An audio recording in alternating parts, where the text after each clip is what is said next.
এই কুমড়ো ফুলটাকে আজকে বেসন দিয়ে কুমড়ো ফুলটাকে আজকে ভাজবো, কারণ এটা খুব পছন্দের জিনিস আমাদের। প্রতিদিন আমরা কুমড়ো ফুল তুলে নিয়ে আসি আর বেসন দিয়ে ভেজে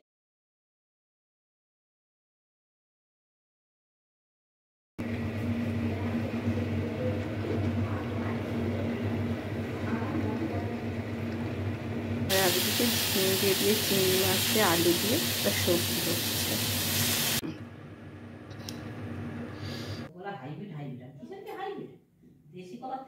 তো দেখো এই জল ভাটোইটাকে আলুটাকে ভালো করে ভেজে নিয়েছি, দেখেছো কিরকম করে ভেজেছি।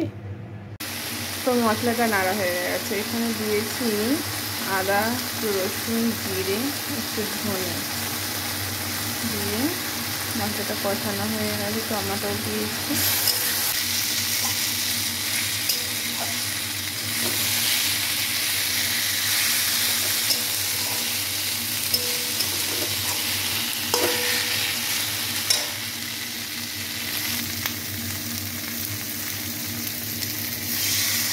এখানে ইলিশ মাছ কাটা হয়েছে। যে ইলিশ মাছ দিয়ে বেগুন দিয়ে কাঁচা লঙ্কা দিয়ে মাছের ঝাল করব। Hello friends, good morning.